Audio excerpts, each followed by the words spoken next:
Welcome to Story Time with Chris James. Unfortunately, all the cats in the world are in the studio today, and somebody's mowing their lawn. Hopefully, we'll get through this show without too many interruptions. And now I will pick up right where I left off. Sarah led the two Pams back to the fitting room once more. As they approached, Pam saw the clerk with the Santa hat. He was still hanging suits on hangers. The three girls had to wait until Santa Hat Clerk went on break. As soon as he was gone, they ran for the fitting rooms. Sarah led them to number 9 this time. The room looked different from number 10, but the carpet was the same nasty, dirty rug. "Okay, do your thing," said Sarah. Pam got down on her knees. She ran her hands along each of the black lines.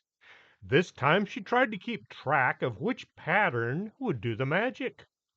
As she was feeling along the triangle, the lights went out. "Remind me to pick up some aspirin before we do this again," Black Jacket Pam said. She was holding her head with her eyes closed. Pam opened the door and saw the place was empty. The lights looked a lot dimmer from the last time she'd been here. "Do you guys still have your flashlights?" "I left mine in my room back home," Black Jacket Pam said. They both looked at Sarah as she pulled the light from her back pocket. "Ta-da!" she said as she turned it on. "We might need it before long. Keep it close. Come on." Pam led the other two out the door. As they walked, Pam noticed the store was looking a bit more run down. It looked like it had gone out of business and was just waiting for the end to arrive. "Is it just me, or is this place looking a bit worse than last time we were here?" "It looks creepy, like a horror movie," Sarah said. A few mannequins were laying on the floor. Some of the shelves had collapsed, and there was dust everywhere. The corridor outside looked as inviting as an IRS audit. It felt a lot colder as well. "What do you think? Back to the tool store and follow the hallway, or try the corridor and see what happens?" "If we use the hallway, there's no place to run if we run into anything. If we stay in the main concourse, we at least have room to move if we have to," Black Jacket Pam said. Pam and Sarah both looked at Black Jacket Pam. "You thought of that all by yourself?" Pam asked. Uh, why? Is there something wrong?" Black Jacket Pam looked just a bit downhearted. "No, it's just that until now you've never really come up with anything quite so enlightened," Sarah said. "I do feel a little bit more together about myself. Maybe it's all the hanging around with you is rubbing off on me." Pam had a thought. "How do you feel about your home? Is it still not all that attractive?" No. Actually, I wish I was home right now." Black Jacket Pam thought about her life. "Come to think of it, driving an old used pickup isn't so bad." They began to walk. Pam was on one side of Sarah and Black Jacket Pam on the other. They tried to keep an eye on any direction an attack might come from. The further they walked, the less appealing the stores became. It was becoming harder to distinguish between the damage from monsters and the ravages of time. Some of the stores looked as if they'd been hit by a tornado.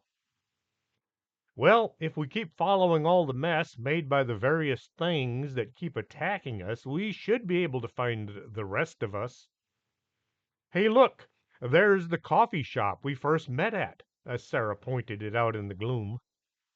They took a quick look and found a few packages of cookies and some snacks that, although dusty, were still safe to eat. "They put enough preservatives in these things, they should be okay." Pam looked up loaded up her pockets with food. Black Jacket Pam went around checking all the coffee pots. The one with coffee still inside also had 3 inches of mold in it. She felt compelled to take a sniff and then wished she hadn't. Oh, God, that's nasty. She held the pot out to Sarah. Want a sniff? No. You're still looking kind of green. Pam thought she'd seen something move. She looked out the window, but all she saw was one of those skinny mannequins from the overpriced dress shop. I could have sworn I saw something. Black Jacket Pam was looking at the coffee making equipment. Do you guys know how to work any of these things? I'm not very good at any kind of coffee making. We'll have to hang out with Barista Pam for a while and learn her secrets. Pam spun around. The mannequin was now standing in the doorway. That thing moved on its own. She pointed out the store dummy. It stood there like a statue. Well, it's not moving now. What was that? Sarah jumped back behind the two Pams. There were now a dozen mannequins, all standing outside the shop. They formed a line across the corridor. Some were holding knives.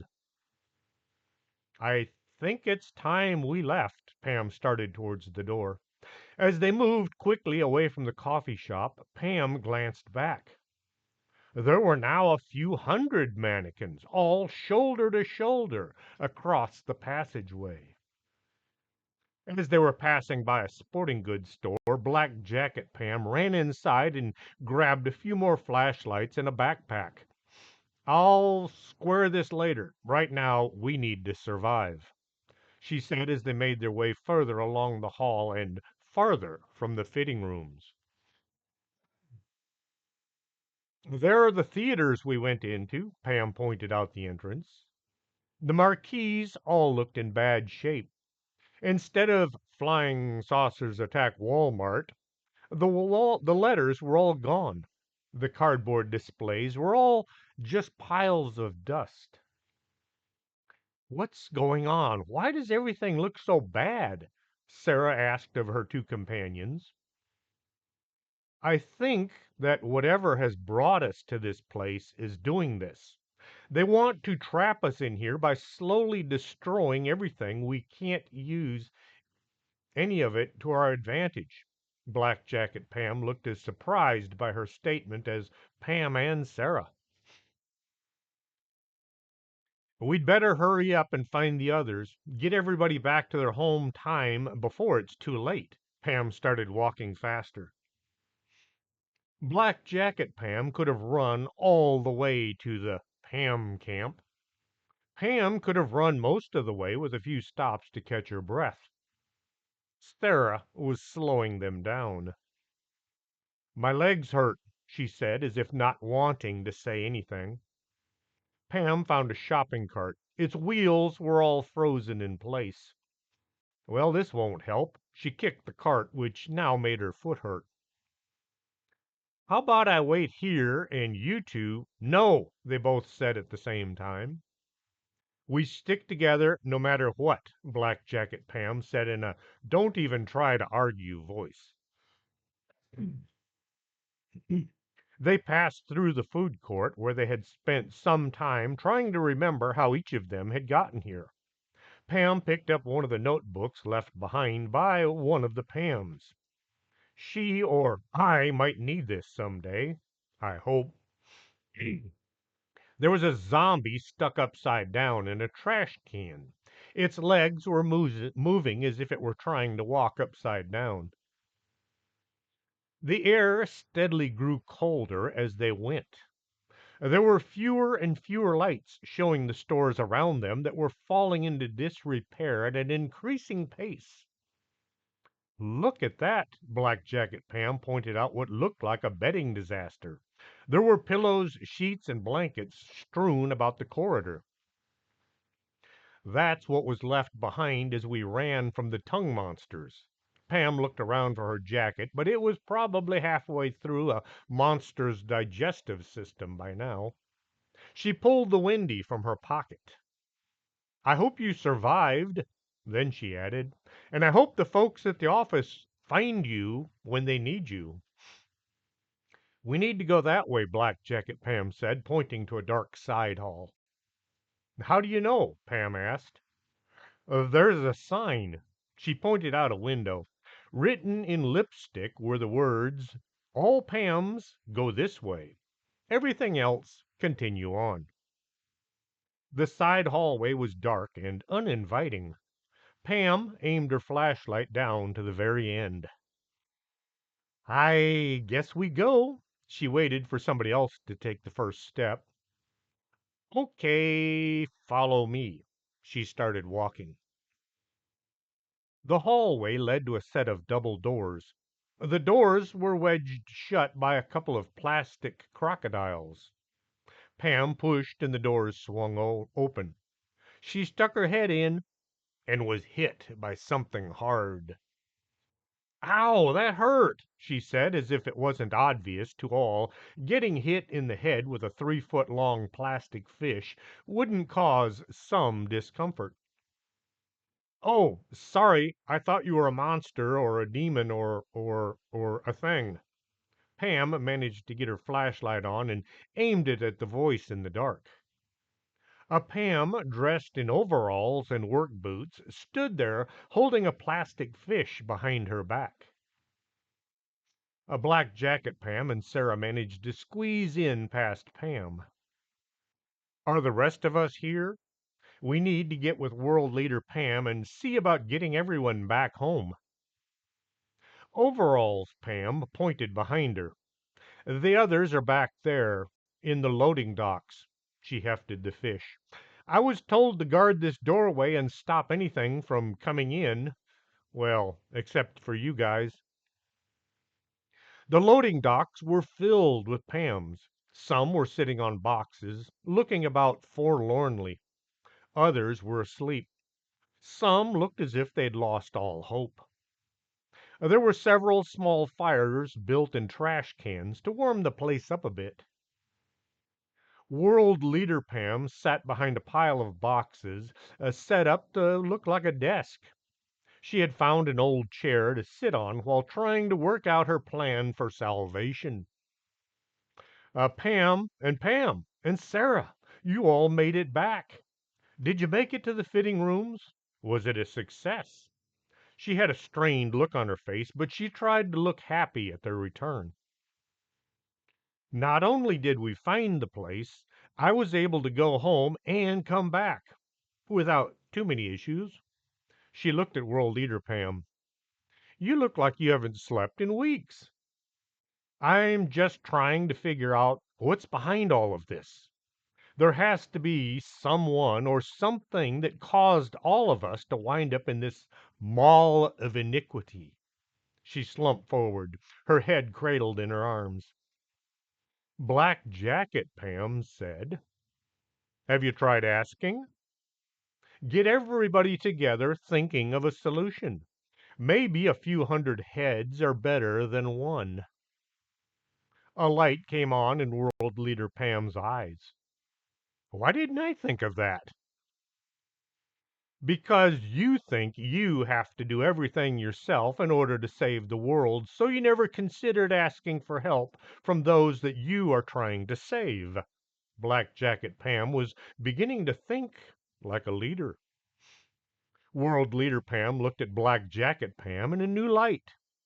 She got up on top of her desk of boxes. Listen up, everyone. I need for you all to think. Who or what could have arranged for all of us to wind up here together? There has to be something from either all of our pasts or maybe just a few that is a clue of what's going on. She gazed out at all the faces that all looked exactly the same. You still have your notebooks.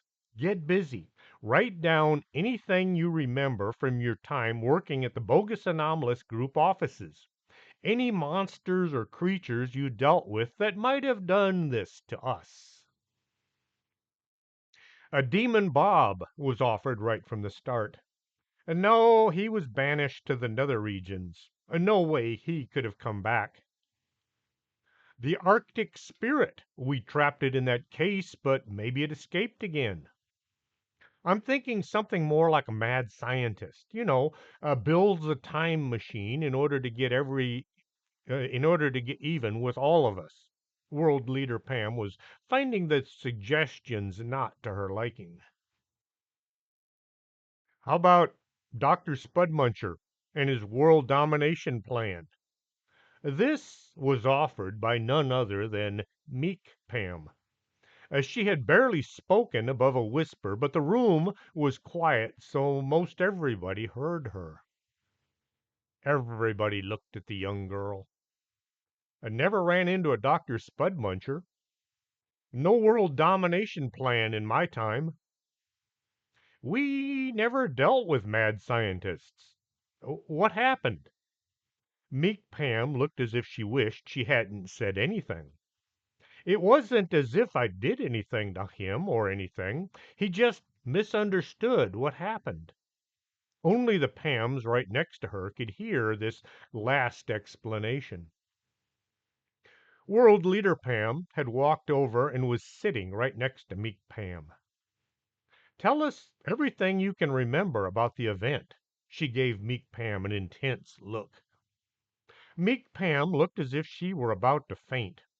She looked around the room and her eyes locked on to Pam's.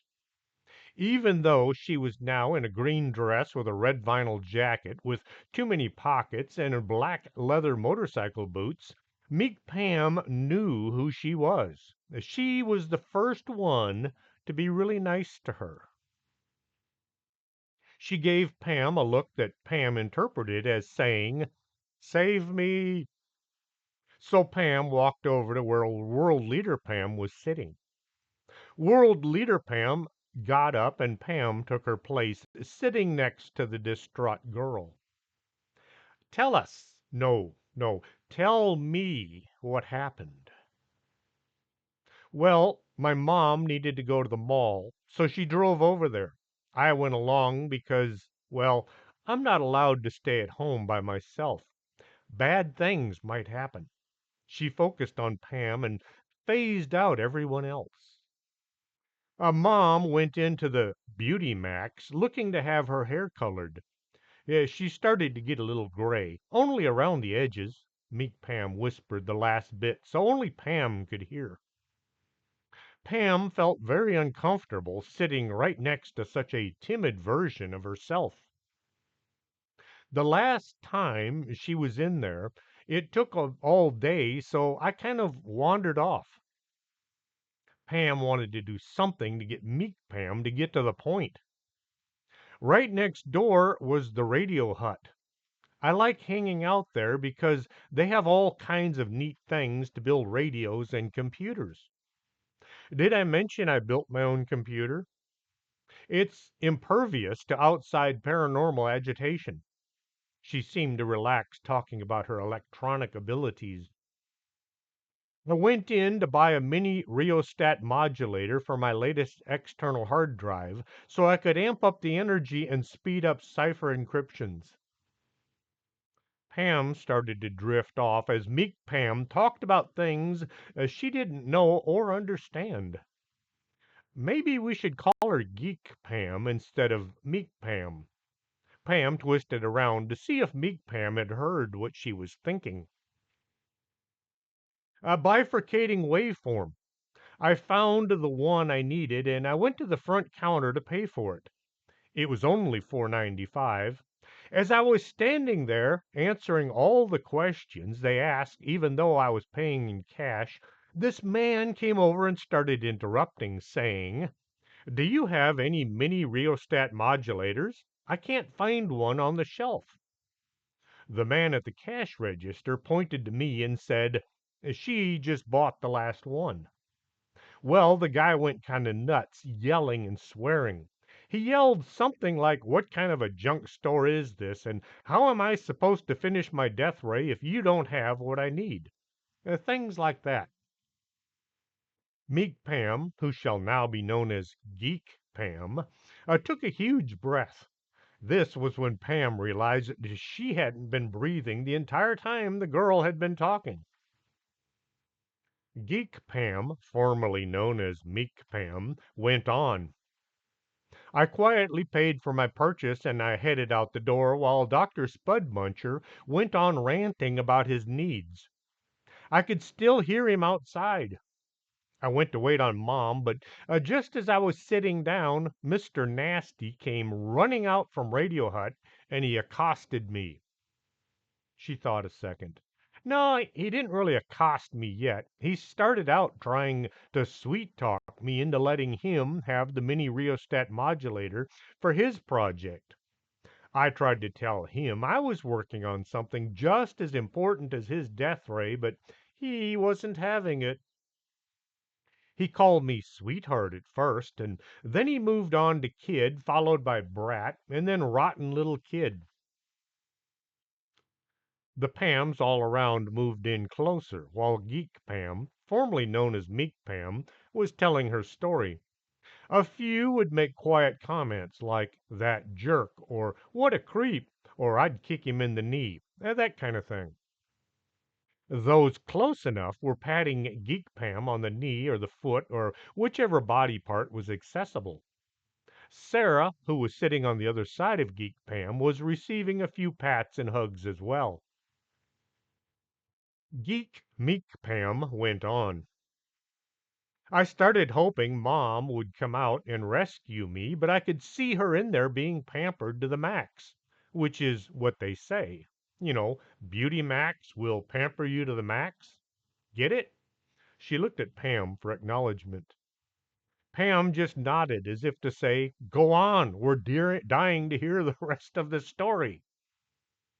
When Dr. Spudmuncher discovered I wasn't going to let him have the mini rheostat modulator, he tried offering me cash. He started right off with $6. Said that way I'd make a profit. After taxes, that would have come out to be 64 cents. He then offered me $10, but I told him I really needed the mini rheostat modulator to finish my computer with the bifurcating waveform. That's when he offered me $50,000.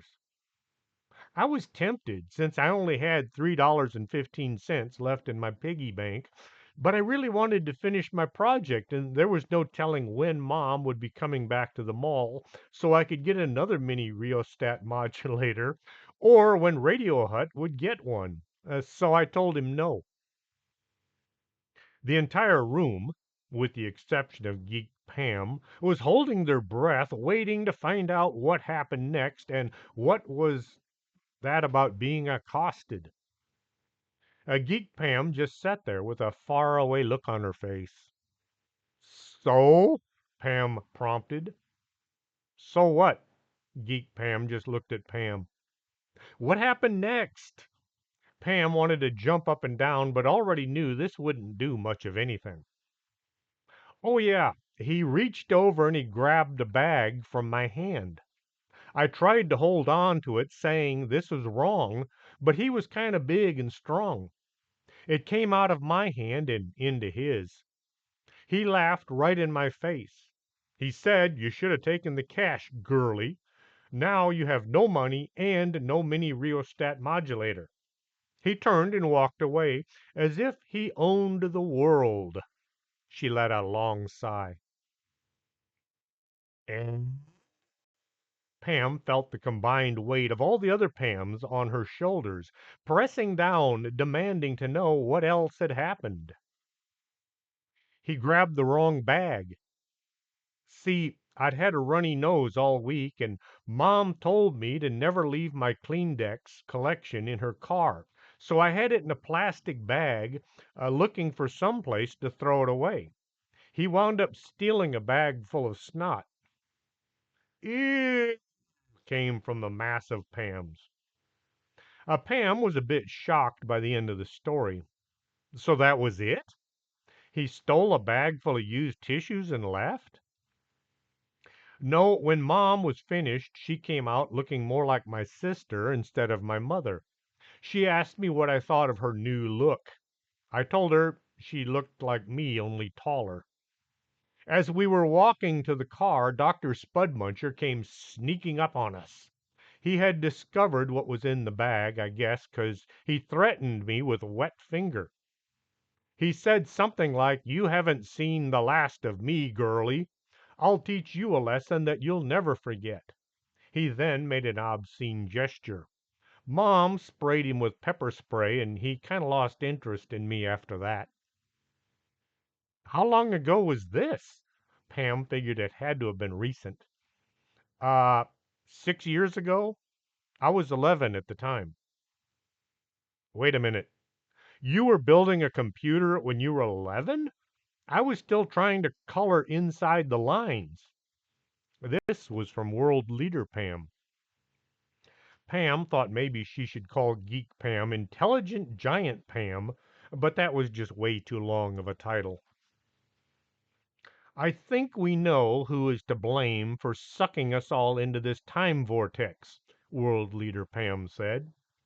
I'm sorry, I didn't know it would come to this. Geek Pam was still meek as well.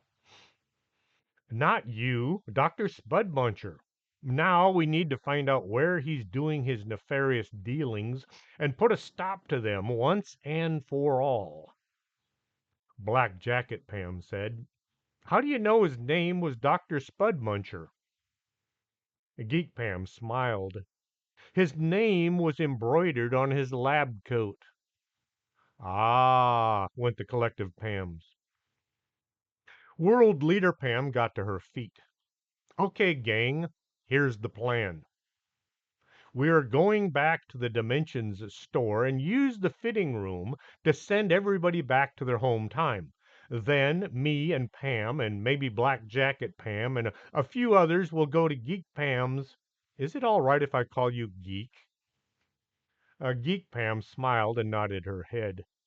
We'll go to Geek Pam's world and show this Dr. Spudhead a thing or two. He doesn't go around messing with us Pams.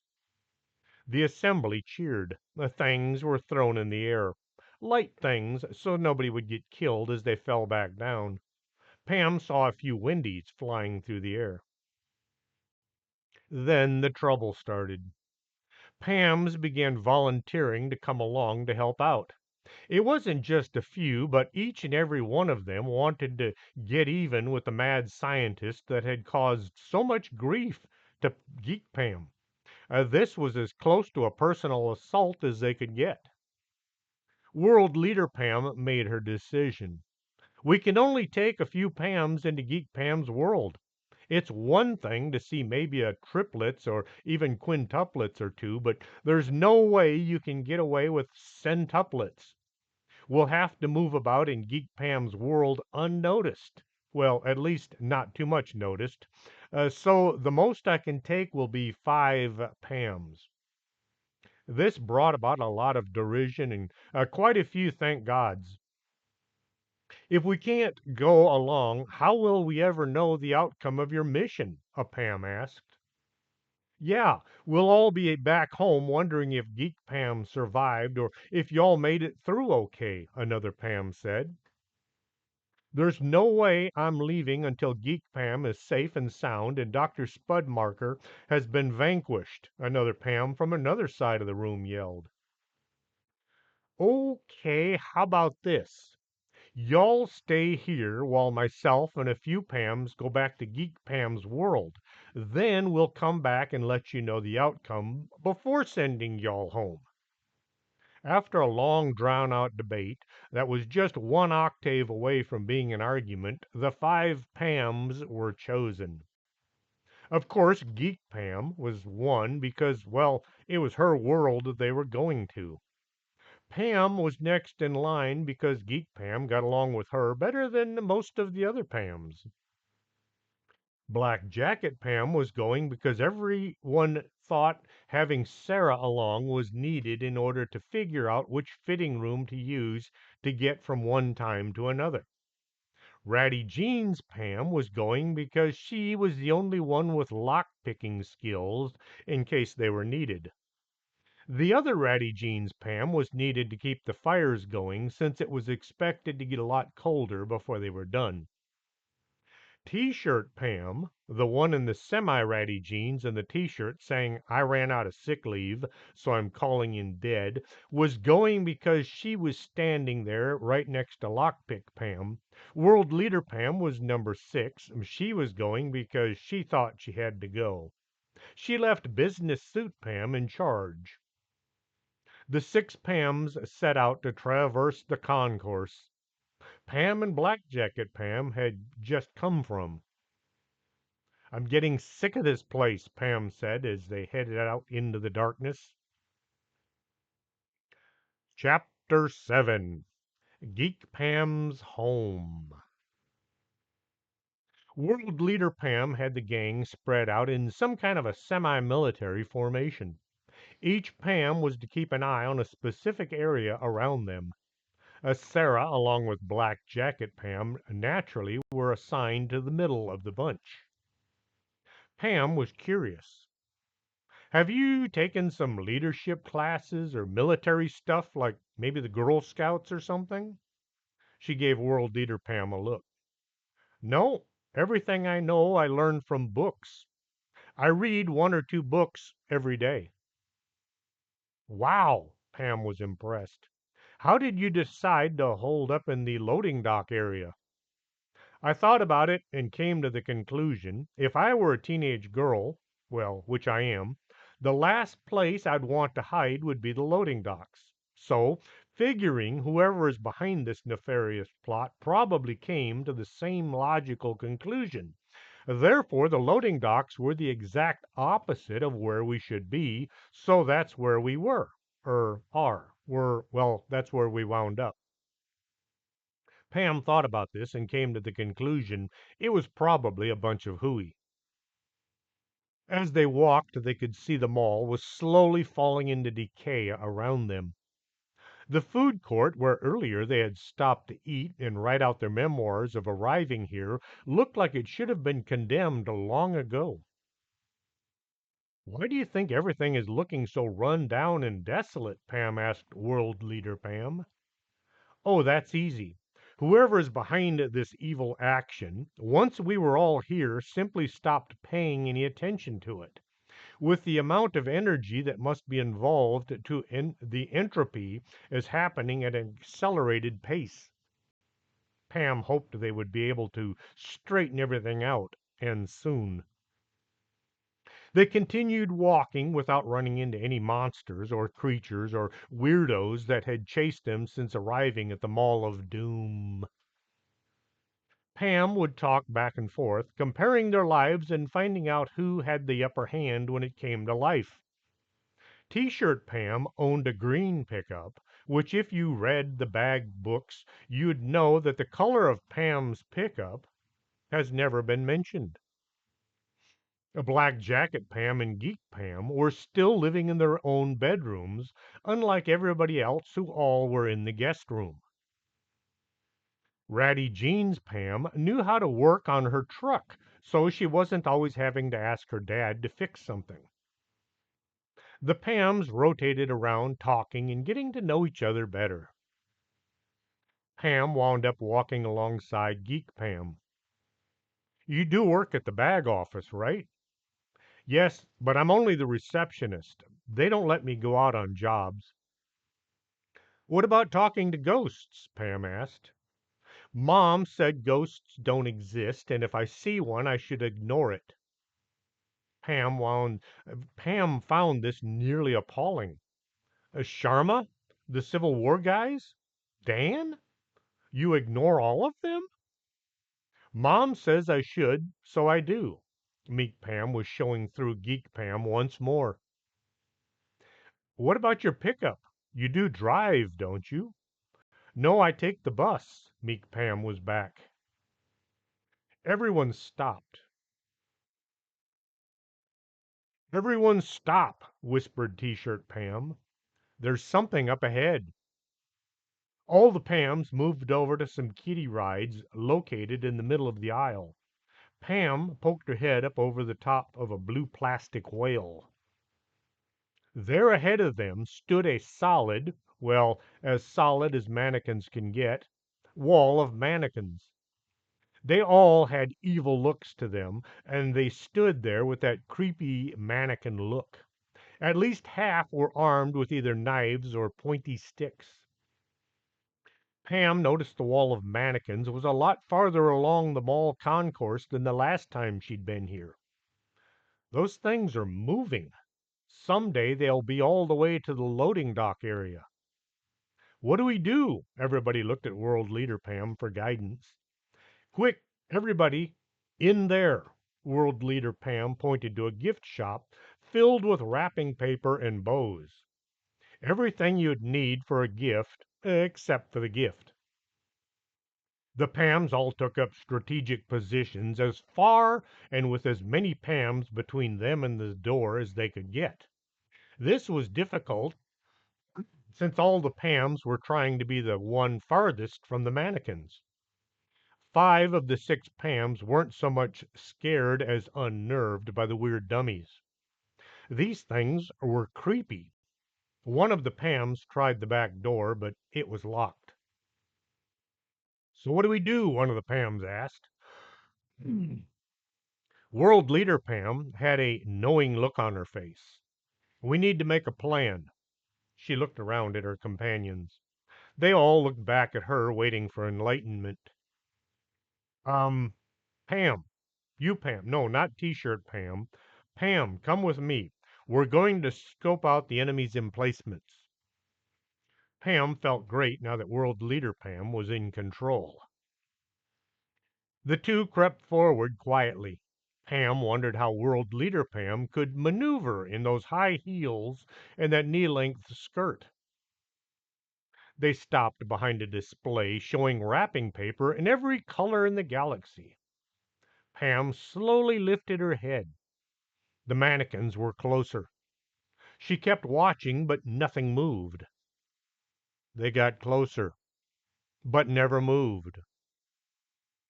This is the creepiest thing I've ever seen, Pam said to World Leader Pam. Creepier than that man-eating worm in the basement? Much creepier. Creepier than the Arctic demon? Much creepier. Pam sat back down on the floor. So what do we do? World Leader Pam sat right next to Pam. She pulled her knees up to her chin. She wrapped her arms around them. She looked at Pam. I don't know. Oh, okay. What? What do you mean you don't know? Pam was shocked. You see, I can lead. I can show people the way. I can talk to people and they listen, but I can't really make good decisions. She looked at Pam, praying she would understand. People have always listened to me. I can't think of a time when they didn't. Even when I was so young, it was obvious. It's some kind of a weird gift that I can usually use to get through things, but now I don't know what to do. Pam looked back at what looked like a mirror image of herself, had she been a far snazzier dresser. World Leader Pam went on. The bigger the group, the easier it is to stand tall and lead without actually doing anything. The loading dock wasn't really my idea. I just said we need to find some place to lay up, and we wound up there safe and snug, if somewhat lost. Pam lifted her head up over the display and looked. The mannequins were just outside the door now. Their evil looks far more frightening in the darkness than seemed possible. Pam thought hard. If we try to run, if we try to run, Meek, Pam, and Sarah will hold us up. Pam didn't say anything about World Leader Pam's heels. I'll distract them while you guys make a break for it. Pam looked over at World Leader Pam, hoping that didn't actually come out of her mouth. You'd do that for us? It's the kind of thing I should be doing. You're such a hero. World Leader Pam hugged Pam. Pam wished World Leader Pam had objected, if only a bit more strongly. She swallowed hard. Okay, as soon as the mannequins are gone, you guys head for the fitting room. I'll meet you there. I hope, Pam wished she'd thought harder about this. The mannequins were now right outside the gift wrapping store when Pam leaped to her feet and ran. She ran out, clearing one store dummy by mere inches. She turned and ran, looking back just long enough to see nothing was happening. Pam ran as if she were being pursued by something a lot faster than a bunch of dummies. Man, I'm glad I got these boots instead of my high heels. Man, I wished I had on my running shoes. Pam went around the corner and out of sight. World Leader Pam watched as Pam flew out of sight. None of the mannequins moved. They all just stood there like mannequins. The line of dummies were no longer at the doorway. Then they were farther along the corridor, following behind Pam as she ran for her life. As soon as the last mannequin was around the corner, she went back to get the others. Pam volunteered to draw the dummies away so we could slip away unnoticed. The other Pams all said a silent prayer, being thankful it was her and not them. This brought about a sudden and spontaneous feeling of guilt at being selfish about not risking their lives to save others. We should go and help her, T-shirt Pam said. It's not right her going alone like that, Ratty Jeans Pam said. I wish it were me and not her. Meek Pam looked around as surprised by her statement as everyone else. Let's get going before those dummies come back. World Leader Pam headed out into the darkness and hopefully into a brighter future. Pam ran along the darkened mall, glancing back occasionally to see if the mannequins were following. Yes, they were. How can something that is not moving possibly be able to catch up with me? The mannequins were now right behind her. Instead of going around a bench, Pam jumped up onto it and over the back. She hit the ground hard but stayed on her feet. After a few dozen steps, she looked back to see three mannequins laying on the ground just past the bench. They had tried to jump over it as well. The other dummies were on either side of the bench, but closing fast. Pam found out her body, which had gone back in time 7 months, did not come forward in the same shape. Her legs were hurting. Her lungs couldn't get in enough air. This isn't right, she gasped out as she went. Ratty Jeans Pam slipped quietly over to the corner and peeked around it. The area in front of the clothing store was vacant. She waved the others forward. It looks clear. Let's go before it's unclear. The five remaining Pams, with Sarah, moved across the empty corridor and into the Dimensions store. As they got closer to the back, where the fitting rooms were located, everybody moved a bit quicker. They wanted to be someplace other than this spooky, weird shopping mall from another time. They all piled into the fitting room vestibule. Now what? Do we wait for Pam or jump to Meek Pam's world? Let's give her a few minutes to catch up. World Leader Pam didn't think this was a good idea, but she said it anyway. Pam felt as if she couldn't run any farther. The store dummies were so close she could feel their lack of hot breath on the back of her neck. A stiff plastic hand caught the back of her jacket. Pam twisted and tried to put on a burst of speed that she just didn't have. In the horror movies, somebody always has to trip so the hero can be heroic and rescue them. Pam felt her balance escaping her as the floor rushed up and smacked her in the face. The mannequins were there on top of her before she could react. Their designer shoes and stockinged legs were all around her as she tried to get her feet under her. Instinctively, Pam put both arms over her head. It took a second to realize the mannequins had passed her by. They all stopped just a few feet beyond as they all tried to turn back for Pam, but their arms began to get tangled together. Pam pushed with her arms as she got both feet under her body. She pushed herself forward and stumbled to the only door she could see. It said maintenance in small black letters. I hope that door isn't locked. She ran to the door as fast as she wasn't able to. She ran to the door so fast she was not able to stop once she got there. She hit it hard and fast. Ow! She grabbed the knob and turned. The door opened in her hand. She nearly fell through the opening as the mannequins managed to untangle themselves from each other. Pam slammed the door and felt around in the darkness for the latch. Once the door was secured, Pam fumbled around in her jacket, trying to find the flashlight. It came on, showing a spiral staircase going down. It was as inviting and it was as inviting as an invitation from Vlad the Impaler. The stairs were expanded metal, open to the back. Pam carefully placed one foot on the top tread and tried to see the bottom. It went down and down. This is just plain weird. Why would they build such a thing in a shopping mall?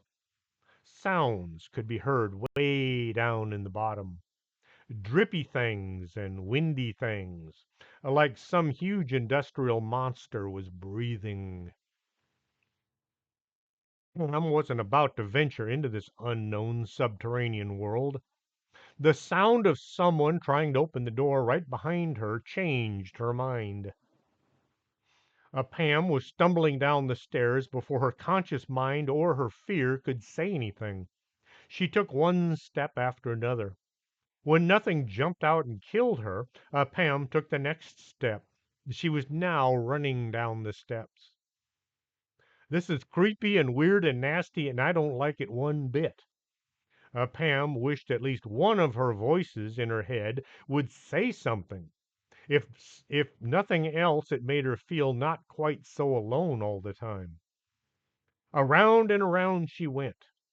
The last step came after descending nearly 30 feet.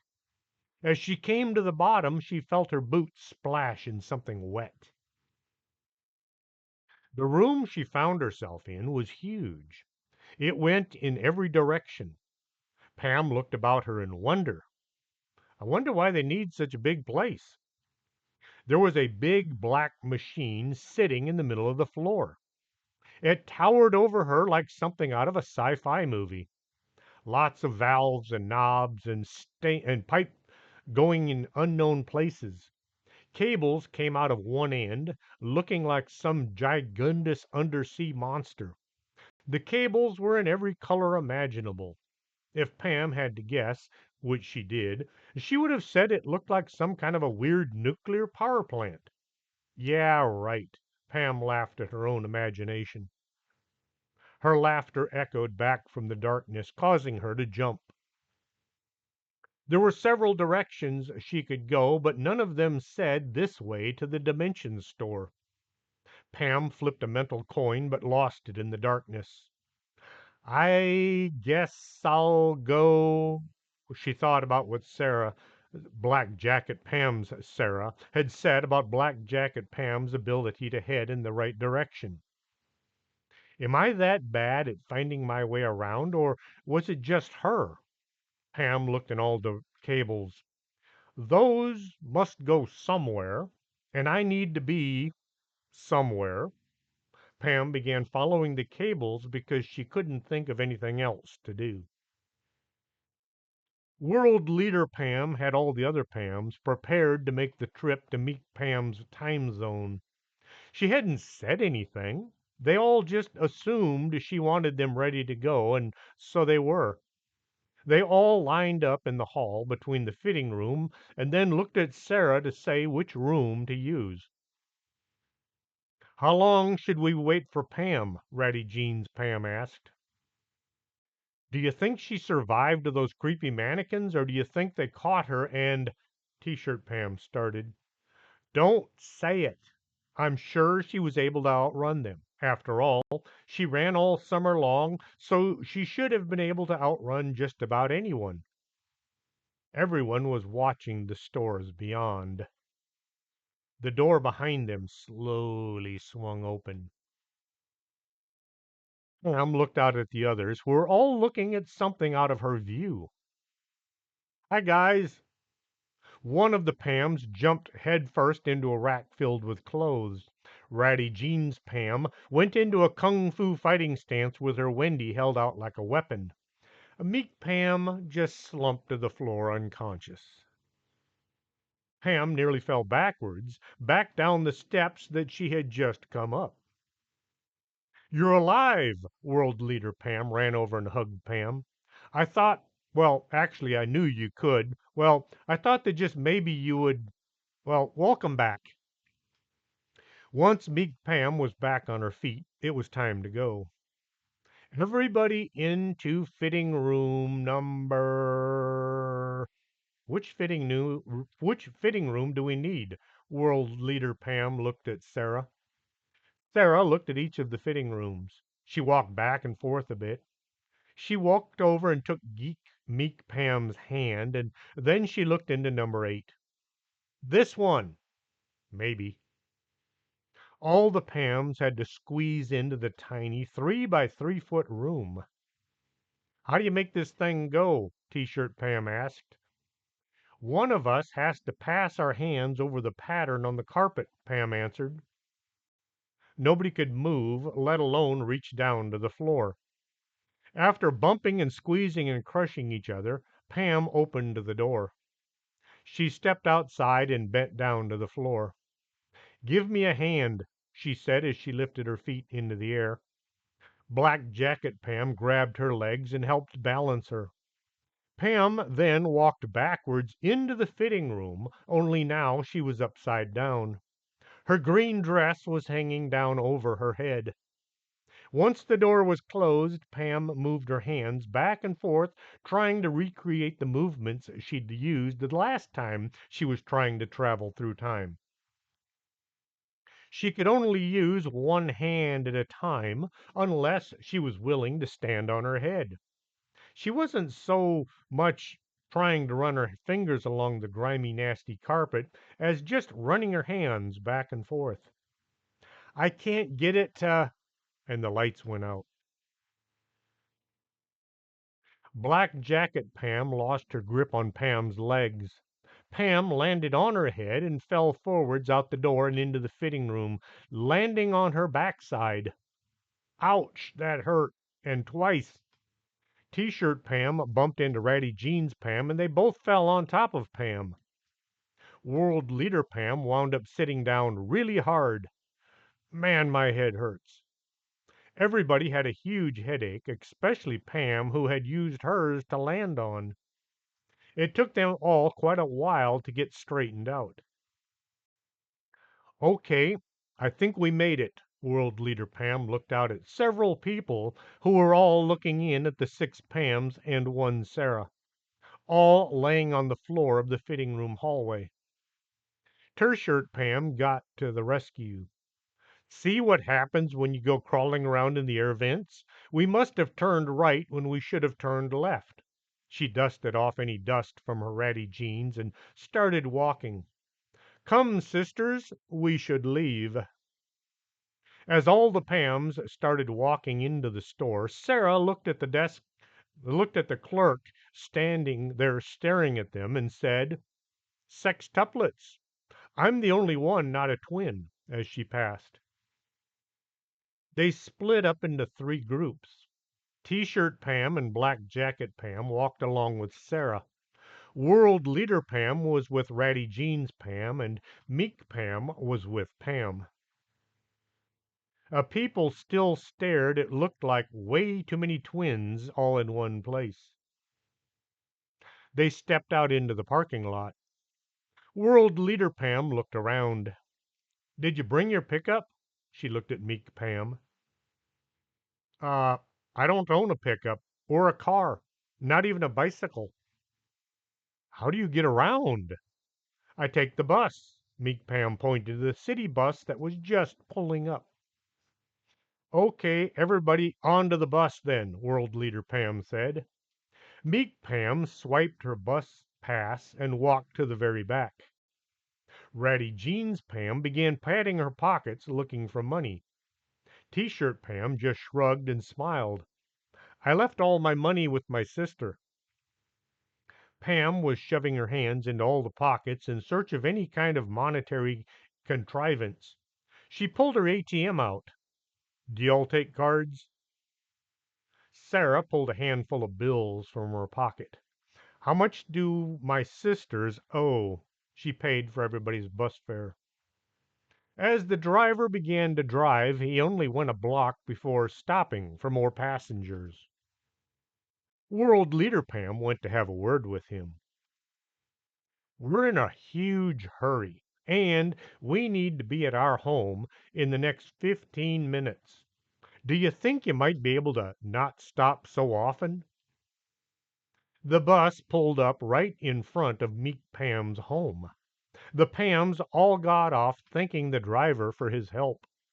Meek Pam was the most impressed since she was the only one who knew the bus stopped 3 blocks away, normally. The Pams all gathered around. Maybe we shouldn't be standing out front of Geek Pam's house. What if her mom were to look out the window?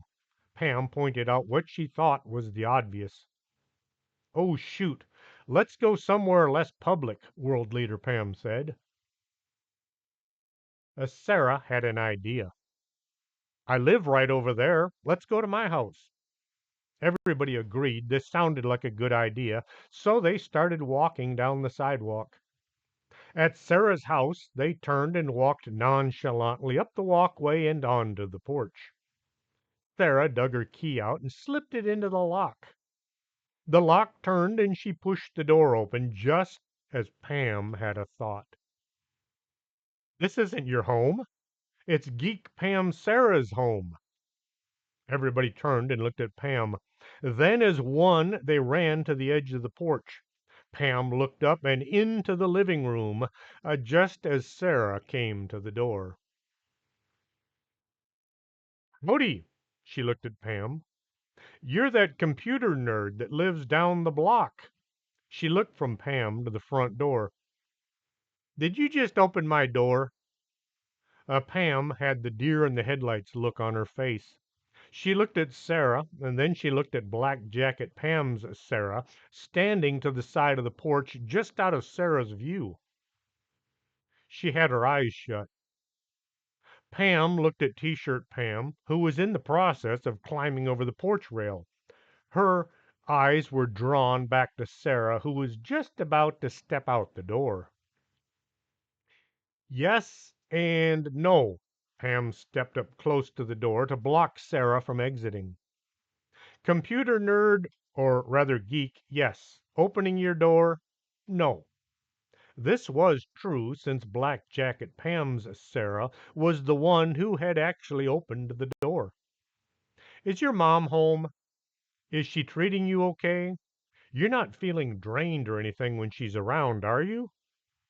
Since Meek Geek Pam and Sarah hadn't met up yet, then Sarah's mom hadn't stopped draining her daughter of vital life energy if she in fact were the psychic vampire that she had been in Pam's timeline. Go back and read The Bag Company and find out what the heck is going on in the past if you haven't already read it. Sarah and Sarah, the one in Meek Geek Pam's timeline, looked at Pam. No, she's not, and yes, she does, and no, I don't.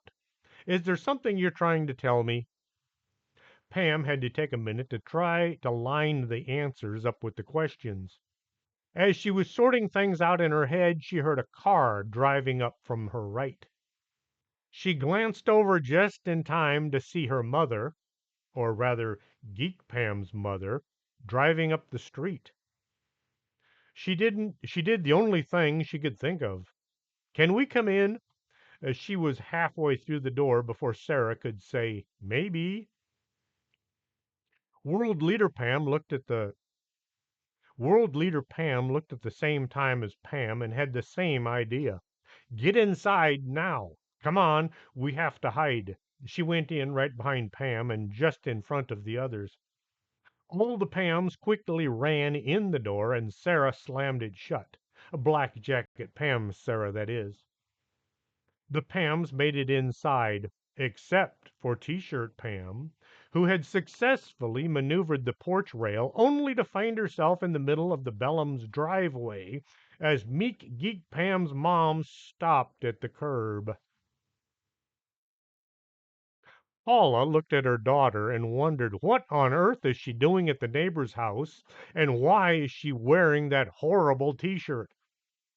She simply sat there and waited for Pam to come over like a good little girl and get in the car. T-shirt Pam tried to act as if she didn't see Meek Geek Pam's mother sitting at the curb. Pamela, get over here right now. Paula was convinced that Airhead Sandy had something to do with this. Sandy is Sarah's older sister, who on most occasions acts as if she were younger. T-shirt Pam looked at Paula. Then she looked at the back fence. I can make that easy. She felt a burning sensation on the back of her neck. Turning, she looked right into the eyes of her own mother. Well, at least that's how it hit her. T-shirt Pam walked slowly to the car, opened the passenger side door, got in, and sat there as if about to face the end of the world as she knew it. I thought you were talking to somebody else, like as in the imaginary friend of mine. T-shirt Pam tried for a joke.